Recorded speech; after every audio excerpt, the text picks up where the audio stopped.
You found yourself again on a Friday morning in the Bible story, or History of God and Man, I think is what we officially ended up calling it. I just gave you two handouts. I had forgotten that I had created the longer one, which is Covenant. I completely forgotten I had created that, which would have been more relevant last week, but hopefully you can, it will be helpful for you to call back to memory the Covenant. Of course, we'll be talking about a bit of a, I don't know about a subset, a companion topic today, which is contained on the shorter one, which is Exodus, and then how we can talk or think about, as in modern day, New Testament times, this idea of law and grace. So as we begin to think about, or as we begin to get the conversation started, I have a little video for us to consider and to watch and to think about, and we'll discuss it for a few minutes, and then we'll get into to law. Thank you. This is from a TV show. I don't know if any of you watched it. It's a little bit old now, but it's called West Wing. Did you guys ever watch West Wing? I never did, really. So. Oh, yeah. Religiously. Huh? Oh, religiously. Oh, well, you're going to hear a lot of religion here in just a minute. So I know the main kind of storyline, but I got to confess I haven't watched a single episode. So, but this one is always one that seems to cause us a good bit of discussion and sort of consternation. So let's just watch it and we'll talk about it. You know, with so many people participating in the political and social debate through call-in shows, it's a good idea to be reminded every once in a while. It's a good idea to be reminded of the awesome impact. The awesome impact. I'm sorry. You're Dr. Janet Jacobs, right? Yes, sir. It's good to have you here. Thank you. The awesome impact of the airwaves and how that translates into the furthering of our national discussions, but obviously also how it can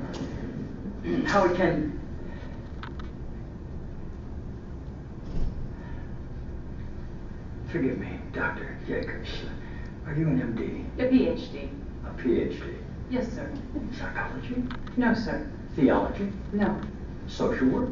I have a PhD in English literature. I'm asking because on your show people call in for advice and you go by the name Dr. Jacobs on your show, and I didn't know if maybe your listeners were confused by that and assumed you had advanced training in psychology, theology, or healthcare. I don't believe they are confused, no, sir. Good. I like your show. I like how you call homosexuality an abomination. I don't say homosexuality is an abomination, Mr. President. The Bible does. Yes, it does. Leviticus 18:22. chapter and verse. I wanted to ask you a couple of questions while I had you here. I'm interested in selling my youngest daughter into slavery as sanctioned in Exodus 21:7. She's a Georgetown sophomore, speaks fluent Italian, always cleared the table when it was her turn. What would a good price for her be? While thinking about that, can I ask another? My chief of staff, Leo McGarry, insists on working on the Sabbath. Exodus 35:2 clearly says he should be put to death. Am I morally obligated to kill him myself, or is it okay to call the police? Here's one that's really important, because we've got a lot of sports fans in this town. Touching the skin of a dead pig makes one unclean, Leviticus 11:7. If they promise to wear gloves, can the Washington Redskins still play football? Can Notre Dame? Can West Point? Does the whole town really have to be together to stone my brother John for planting different crops side by side? Can I burn my mother in a small family gathering for wearing garments made from two different threads? Think about those questions, would you? One last thing. Well, you may be mistaking this for your monthly meeting of the ignorant tight-ass club. In this building where the president stands, nobody sits.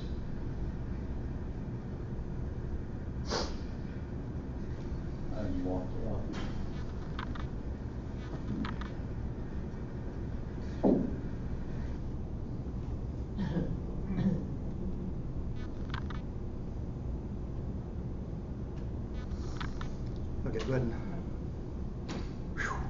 Wow. He's got us. How would you respond? I want to hear what you say. We'll get to What I'm that. waiting for. So you're sitting in the room. Somebody makes these accusations of you as a Christian or a Jew, because this is obviously Dr. Laura, who is a Jew. So how would you respond? I think I'd say that this discussion is in, and I'd leave. Okay, so run. Okay. Fair enough. Fair enough. His ignorance of the I'm sorry. Bible is profound. I'm sorry. Go ahead and hang for just a Oh, second. sorry. I'm sorry. I want to make. I didn't. No, go Would you ahead. finish your thought? No, Because I think a lot of people would do that. They go, wow, you're.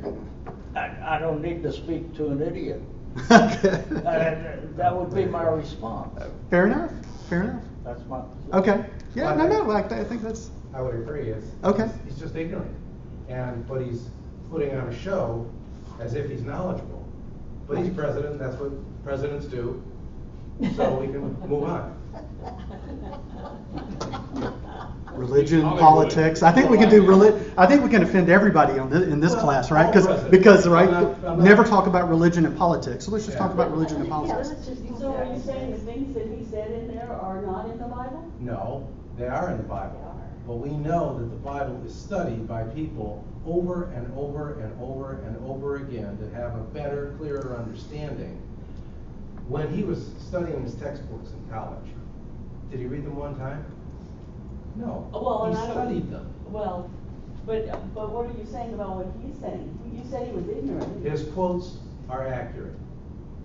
But quoting something, and he knows this, quoting something in the choice that he chose can communicate something drastically different than what is the accepted understanding today. But on the first day of this class, Ted, you said you believe in the literal truth of the Bible. Mhm. Yeah, that's what was So Okay. what he was saying is the literal truth. Taken out of context. Yeah, he quotes the Bible, so we'll stipulate that they're excuse me, that they're in the Bible. Yep. And that's what the Bible says. So how are you calling him an idiot if I didn't say that. Don't look at I me. said that. I think he's I I think he's exceptionally smart. Yeah. But he's using. Ignorant, perhaps, is a better one. He Not an idiot. uses that to belittle another individual, okay? And he is taking, in my opinion, taking those statements completely out of context without giving the pre-ground and the post-ground to it, to make her look like an idiot and elevate his own position within that group of people. That's my opinion. Okay, Yeah. so And that's why I said, you have a problem more with how he presented it than with the actual facts that he presented. Am I understanding that? I think the larger motive was Hollywood. There you go. That's what I was gonna say. They Denigrating painted her as the Christianity. typical Sure. right-wing conservative, stuck up, uptight, judgmental, and so his was the Hollywood response to that. They each played a stereotype. They weren't- Well, of course. I mean, it's. Yeah, that's Yeah, that's Hollywood. They've gotta do it. They've gotta take everything to the extreme. Yeah. yeah. Because they made her as Okay. unpleasant as. But so far, we haven't diminished the fact that that's in the Bible. Yes. I agree it's in the Oh, Bible. right, it is in the Bible. So, correct all. Right. So how would you answer? That was the- No, I know your answer.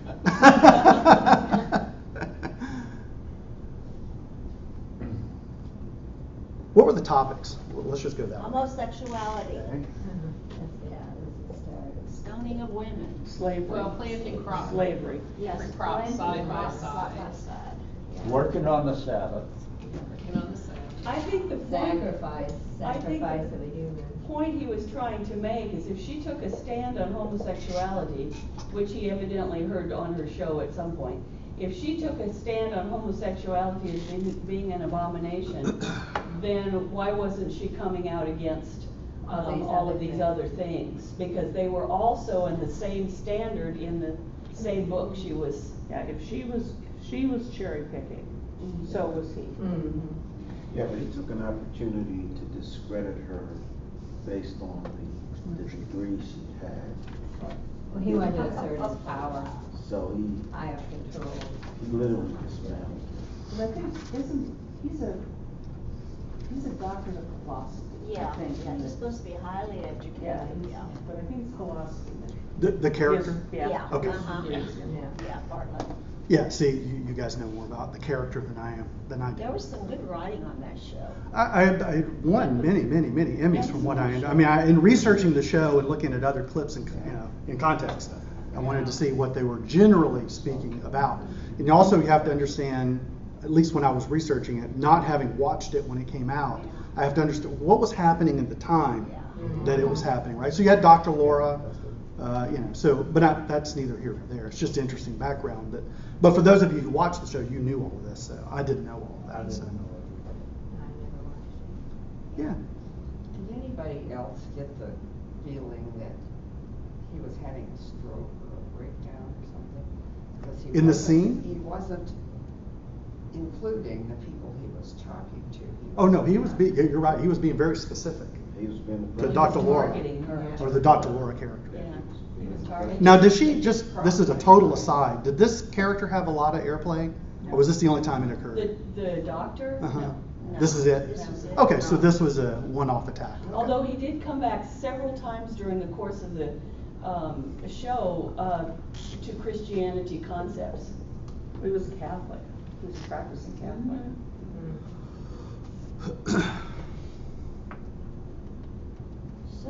So how would you answer? If he's a practicing Catholic, then how does he answer the Catholic Church? Formal doctrine is still that homosexuality is a sin, as far as I know. Right. How does he reconcile that? Well, he doesn't in the clip, so I don't know. Okay, you've got us exactly where you want us. Yeah. So where was he quoting from? Primarily. Old Testament. Exodus. Old Testament. Old Exodus, Leviticus. Yeah, those are the ones. Let me see. Because Leviticus is the law, 18:22, Exodus 21:7, Exodus 35:2, Leviticus 11:7. Okay, so we have Exodus and Leviticus. All right. Exodus and Leviticus are contained in what section of the Old Testament? Pentateuch. Right. Genesis, the 5 books of the law. Let's call it the 5 books. Torah.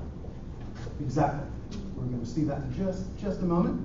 A great straight woman. Set me up. 5 books. It's plural. 5 books of the law, written by Moses. When? Long time ago. In a galaxy far. Yeah. During the exile. Yeah. So this was, well, of course, the Exodus would tell us that, right? So what happened? This is a setup. So we're setting the table. We'll eat in just a minute. So Moses is writing to whom? The Israelites in the desert. Where? In the desert. When? After they left During Egypt. Exodus. Yeah. So after Egypt. God, I wish I had a bigger board. After Egypt. And before Getting to the promised Promised land. Land. During their nomadic period. Okay. Was he writing to, in the case of Leviticus and Exodus, first generation or second generation? First. Close. First. I like it like 2. Deuteronomy is the second generation. Oh. Right. So the second giving of the law, Deuteronomy, which is from Greek word, Sorry, meaning second giving of the law. Leviticus is the first generation, Deuteronomy is the second generation. I'm sorry. Yes, I'm running out of words. No, that's okay, I just wanted to make sure. Yes. So the first generation is Genesis, Exodus, Leviticus. Second gen is Deuteronomy. What happens between the first generation and second generation? What happens in that period of time? poorly phrased question. How many from this first generation make it to the second generation and into the promised land? 2 people. Yeah. First generation has died off. Second generation needs the second giving of the law, right, before they enter the promised land. And what did you say Deuteronomy meant in Greek? A second law. Deuto is second, and then nomos is law, so it's the second giving of the law. So the first giving of the law, of course, is in Exodus and Leviticus primarily. Of course, we have the giving of the law, the Ten Commandments, Exodus 20. In Leviticus is the sacrificial system. Deuteronomy goes into how Israel, once they occupy the promised land, are to act. So then, what types of laws do we have? In the Old Testament, How to live. Old Testament, we have this sort of master heading of law, Torah. How is the law broken down? How is it categorized and systematized? Do you know? There are 3 different sort of categories of law. What you do in your relationship to God, like the sacrifices. Okay, those are. And what you do on your daily life, which, how you cook and what you can pick up and what you can't. Yeah. And one more. One more. So you have the moral law, Exodus 20. Thou shalt not Kill. Okay. And others. You have the ceremonial law, Leviticus primarily. There are other places, but Leviticus primarily. And then what else do you have? The civil law. Where is he quoting from? And civil. He's quoting here. Civil. How Israel as a nation, as a theocracy, right? God is the head, his kings and judges and so forth are operating under the direct headship of God, and so goes the king, so goes the nation, right? It's the theocracy, right? So when David's in charge, things are going well. He sins, things don't go so well. And the judges, of course, in the spiral of, we will follow you, then they don't, and then another judge is raised up, and then we'll follow you, and then they don't, that sort of downward spiral. So it's a theocracy, right? So how is the nation Israel to conduct itself? This is where we get the eye for the eye, right? Which, of course, is Jesus talks about. It's not, I don't take an eye for an eye. I don't give equal punishment for my personal interactions. Rather, Jesus says you turn the other cheek. But how do you square an eye for an eye with turning the other cheek? Well, one civil law. I don't know what that is. Okay. Civil law says you punish the unjust and you reward the just. And your punishment and reward must fit the crime. Right? That's an eye for an eye, tooth for tooth. That you can't be overly harsh and punish unjustly, and you also can't be lenient on something that must be punished. So that's civil law. Ceremonial law in Leviticus, and you can read through it, made a comment just as class was starting. Leviticus, I think you said weird, right? Yeah. Okay. It's a weird book. Well, yeah, it is a bit weird from our 2018 reading of it. You should sacrifice this kind of animal for this kind of sin, and this kind of animal for that kind of sin. And you read through it, and by the end you go, thank God Jesus came. Mm-hmm. Which is exactly the point that Paul makes over and over and over. So now next week, we're going to be talking about the sort of controlling aspect of the Old Testament as it relates to the ceremonial law, that is to say, how is sinful man reconciled to a holy God in the Old Testament? Right? And this is the sacrificial system. It doesn't make you sinless. It restores relationship. That controlling word, that controlling theological doctrine is kafar. It's a covering. It covers sin. Right? God's wrath is not yet satisfied. And we'll see that next week. And then we have the moral law. Now, which would be like the dietary, the meat and cheese and all that? It's mostly civil. It's mostly in the civil law. In Israel, as being called out, and as they're going into a pagan nation, there was a certain way they should act, and certain things they should eat. Part of it was cleanliness and dietary, and part of it was safety. But it was to be different. Now, I'll make this point, and then we'll get back to answering this. What's the progression? Did God give the law, then free him from slavery? No. He freed him. He freed from slavery, and then gave the law. It's a big deal. Because if he gave the law, and they kept it, then it wouldn't be an act of grace. That's the reason the Exodus is repeated over and over and over again in the Old Testament. And how Jesus and the apostles say the Christian life is like the Exodus. You're freed from sin, and now I'm going to tell you how to act. I'm not going to tell you how to act, so you keep the law, because then works of the law, you might think you have something to boast about. So now, the charges have been leveled. We're homophobes. We're in favor of slavery. We don't treat women right. I mean, these are all the charges, right? It's not really the charges, but it's kind of the sentiment, the modern sentiment behind it. So he was quoting primarily from the ceremonial law, because he's saying, well, wait a minute, you as a Christian, or you as a Jew, I don't know if is that person identified in that episode? It wasn't in the clip. Whatever, it doesn't matter. You believe in the Bible. Are we still bound in modern times as Christians? Are we still bound to the ceremonial law or the civil law? Do we have to still sacrifice? No. Okay, we're not bound to the ceremonial law. Are we bound to the civil law? Yes. Do we live in Israel? So, No. Even today, we still have civil law. No. Distinct.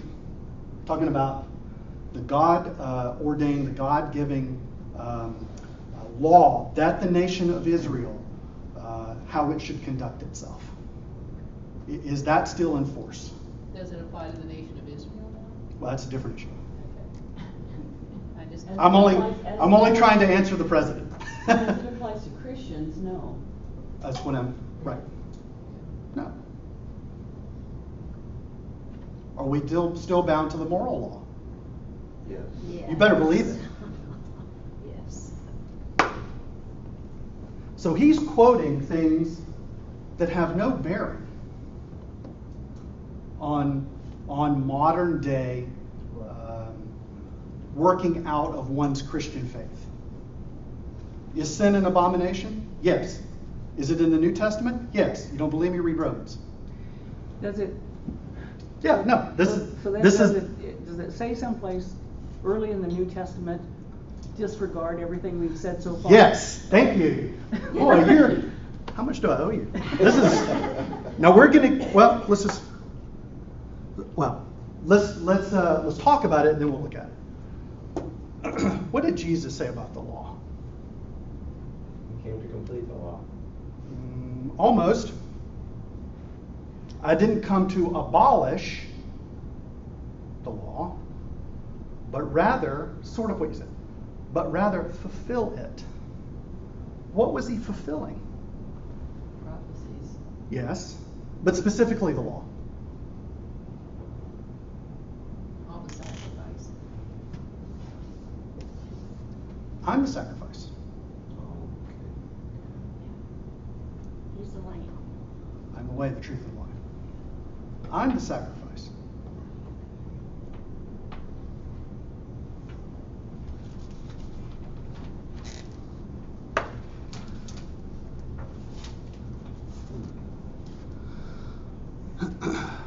Okay, so, sorry, so this is Hebrew. So Hebrew, I'm gonna finish answering the question in just a minute. Let me take a quick cul-de-sac and then I'll run back to the New Testament. Torah, this is the word Torah. As you can see, Torah relates to, I don't have enough screen space. So the word law occurs 223 times in the Old Testament. You can see, as I run back and forth, the word Torah occurs the majority of them. There are different derivations of Torah, right? So I'm just going to show you a few examples, and then I want to go to the New Testament, and then we'll take a look. All right. You might be interested to know, RC, that the first occurrence is not Exodus. First occurrence is with Abraham. So the first occurrence of the word law occurs with Abraham. Now, if you were to really do a fun word study, is that big enough? Yeah. Okay. These are fun word studies. Because Abraham obeyed my voice, kept my charge, my commandments, my statutes, and my Torah. And then he goes on to talk about his blessing. Now, those are all really interesting word studies. Now, I'll leave it to you to do that. Now, another little cul-de-sac. And I debated on whether or not I'm going to bring this up because I knew the president in the clip would be enough to probably wrap us around the axle. Does this one sound familiar? There should be one. What? Excuse me. Does that one sound familiar at all? There shall be one law for the native and one law for the stranger who sojourns among you.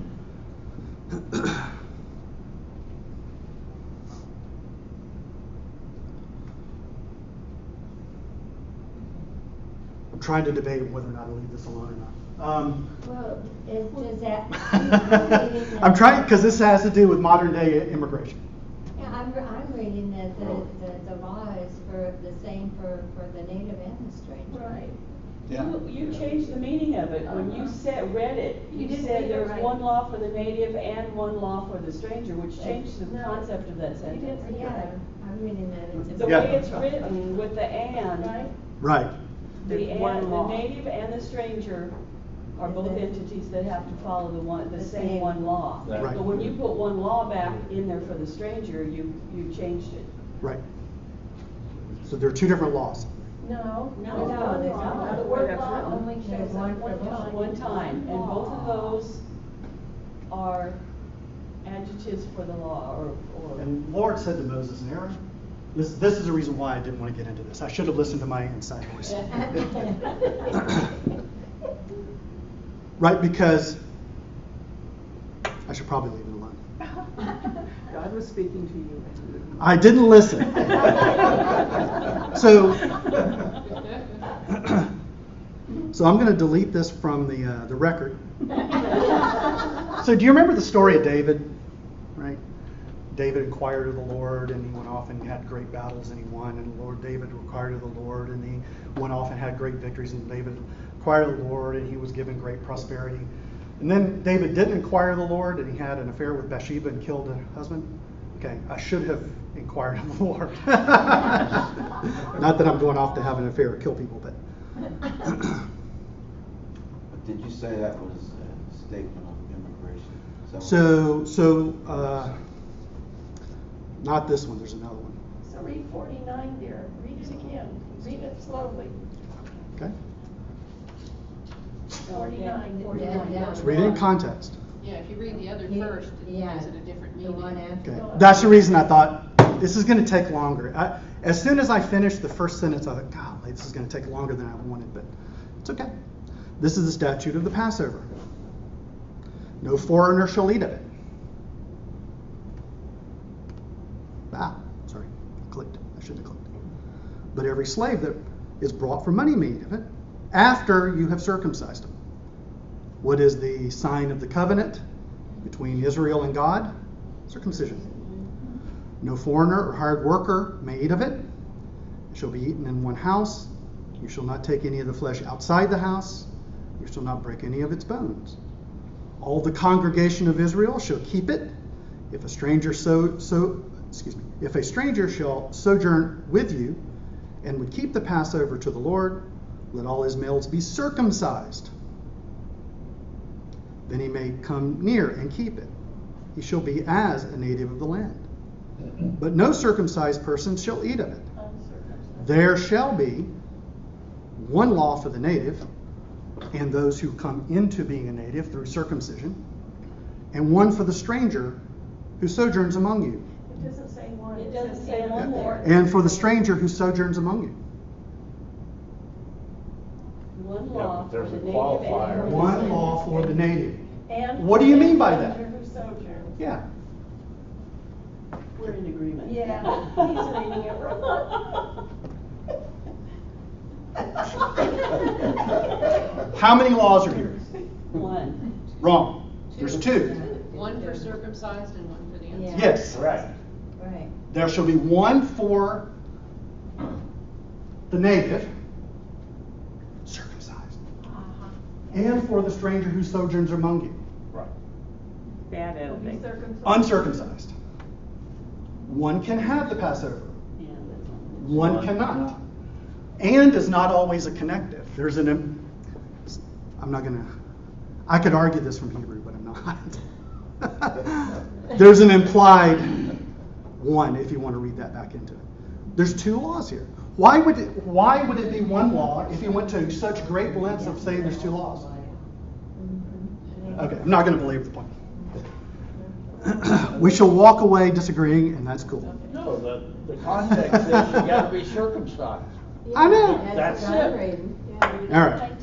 So everybody who comes in will circumcise him and everybody will be cool. Exactly. It's a So guy the thing. immigrants gotta- Yeah, exactly.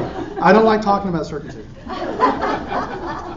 It hurts. All right. I'm sorry, I should have explained what these words are. In the New Testament, there are 238 occurrences of the word law. Sorry, it's a lot of stuff here. This is nomos. It means law, and it would be where Torah is in the Old Testament. When the Greeks translated the Old Testament, they used nomos in its place. It's where we get antinomianism, no law, right? So folks that believe in what is generally poorly described as hyper grace means that we don't have to follow the law in any way, right? Once saved, always saved, regardless of your life. Okay, that's antinomianism, no law. But Jesus says, do not think that I've come to abolish the law or the prophets. I have not come to abolish them, but to fulfill them. For truly I say to you, this is the first two here, until heaven and earth pass away, not an iota. It's an iota. So in Hebrew, there's different letters, and the iota is the smallest character in the Hebrew language. Or dot. So the dot would be things like mile points. Will not pass away from the law until it is accomplished. So I didn't come to abolish it.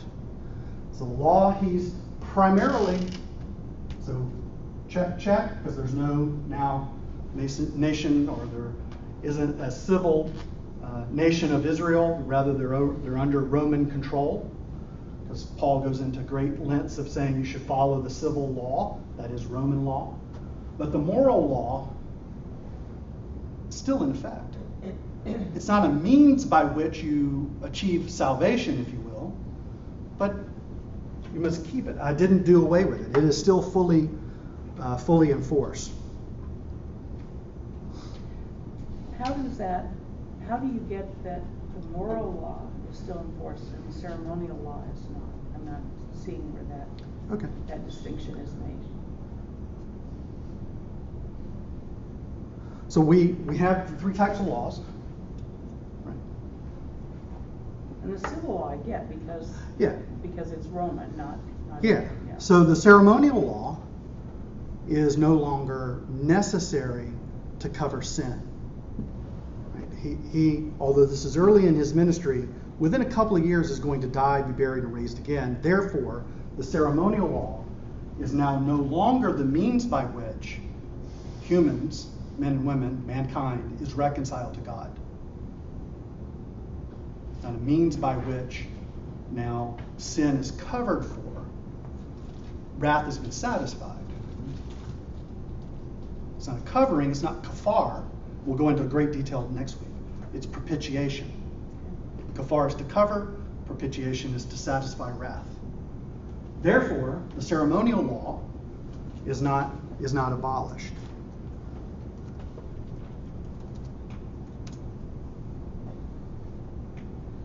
Okay, this is contained in Matthew 5, and of course Matthew 5, 6, and 7 are the Sermon on the Mount.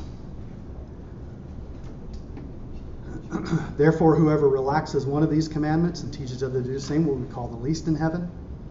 But whoever does not teach them will be called great in heaven. Who does them and teaches them will be called great in heaven. For I tell you, the righteousness exceeds that of the scribes and the Pharisees. You shall not enter the kingdom of heaven.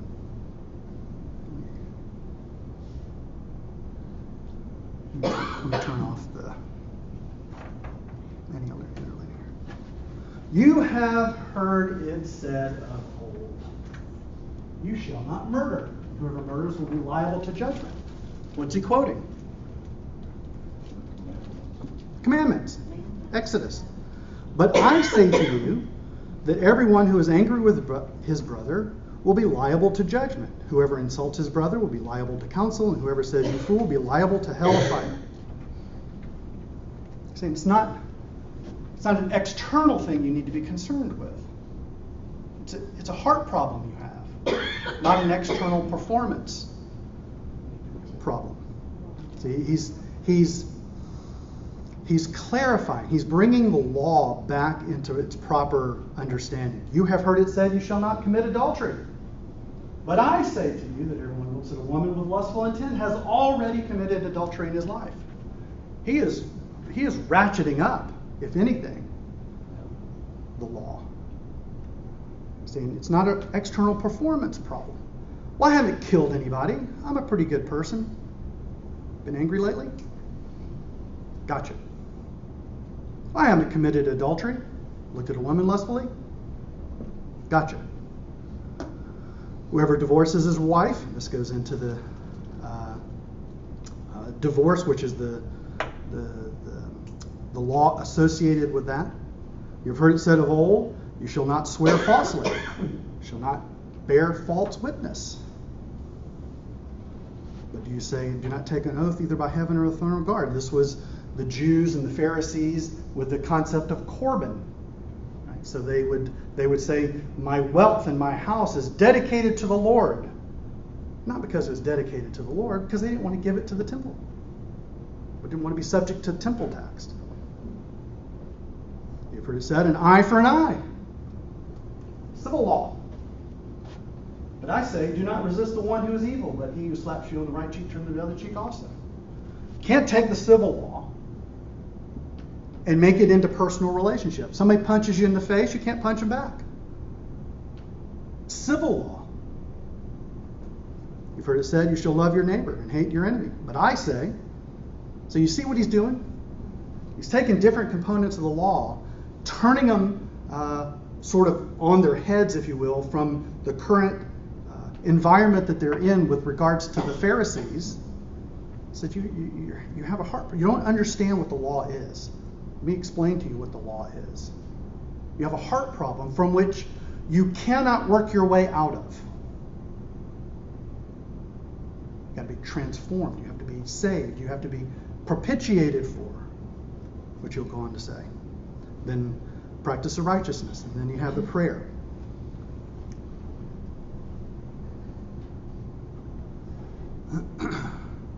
Here's another one. Let me look it up. This is the one that always. Whoops.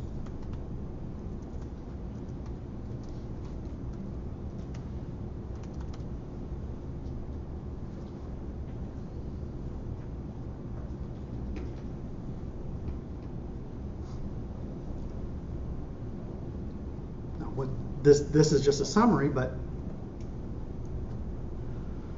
recall a Pharisee, a lawyer, comes and tests Jesus, which is never a good idea. Teacher, which is the great commandment of the law? I'm going to get him, because if he says this murder, got him. And he said to him, of course you have to go to the end and see this. This is Jesus saying to the Pharisee, you should, and he said to him, you shall love the Lord your God with all your heart, with all your soul, and all your mind. This is the great and first commandment, and the second is like it. You shall love your neighbor as yourself. On these two commandments depend all of the law and the prophets. What's Jesus doing there? He's teaching about the law. He's teaching about a law to a lawyer, which I think is even funnier. So which commandment did Jesus say is the most important?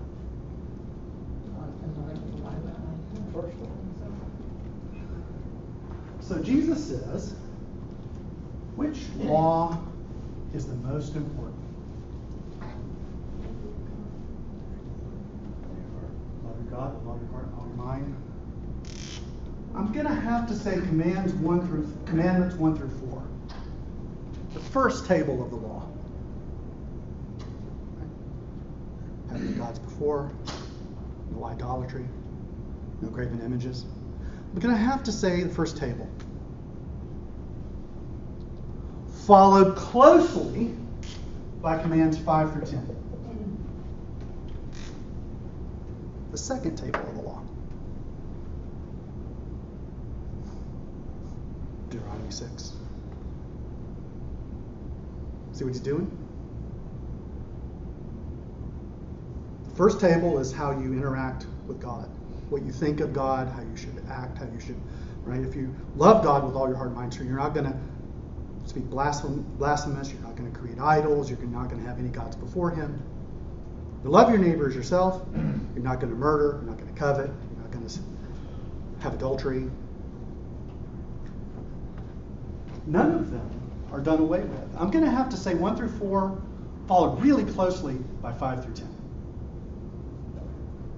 It didn't come to abolish the law, but rather to fulfill it. The fulfilling of the ceremonial and civil law, but he keeps in force, or it is kept in force, the moral law, from which he expounds even further to say, you have a heart problem here. You don't have a performance problem.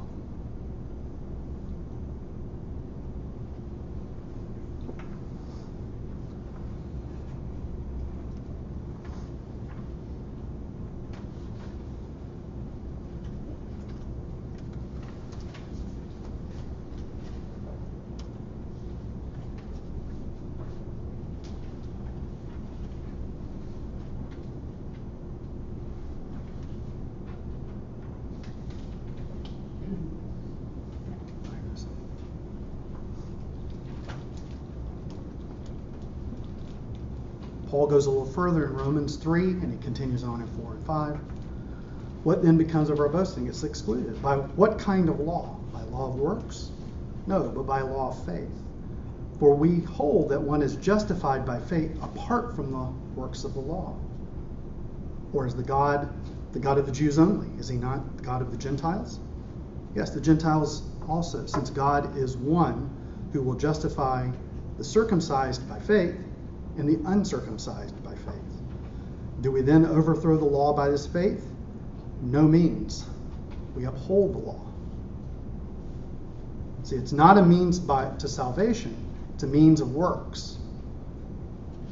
What is gained by Abraham, our forefather, according to the flesh? For if Abraham was justified by works, he had something to boast about, but not before God. For what does Scripture say? Abraham believed God and it was counted to him righteousness, Genesis 15.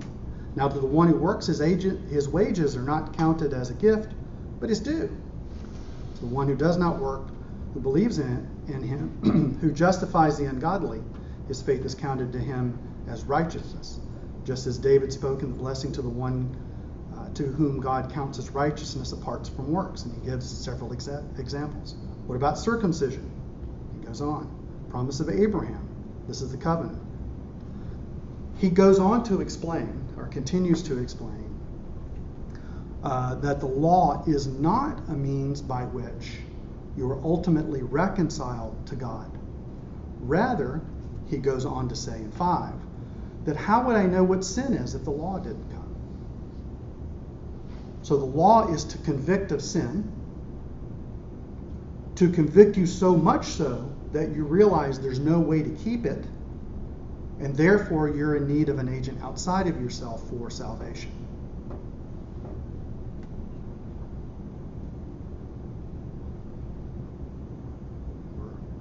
We're right on time. There's a lot more to be said about the law. Okay? So the law governed the Old Testament in terms of moral law, ceremonial law, and civil law. The law still governs the New Testament for moral law, but not by means of salvation, but rather means of conduct. We have been freed from sin. Now there's a certain way you should act. Turn the other cheek, love your enemies, don't look lustfully, don't be angry, or be angry but don't sin. So there's a number of ways that it's not to work your way to salvation. It's how must you conduct yourself as you are saved, as a saved person from slavery.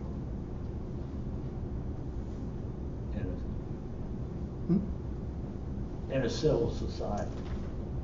Oh, of course, right? And then he goes on to say, because you're in Rome, much like we're in the U.S., you're to be beholden to the civil laws. Pay your taxes.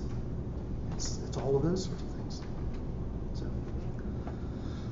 again, that's a real quick primer on the law and its enforcement and how someone can take anything they want out of context, and unless you understand, or unless we understand what type of law is being referred to and its application in New Testament society, that is after the coming of Jesus, we can feel trapped by accusations.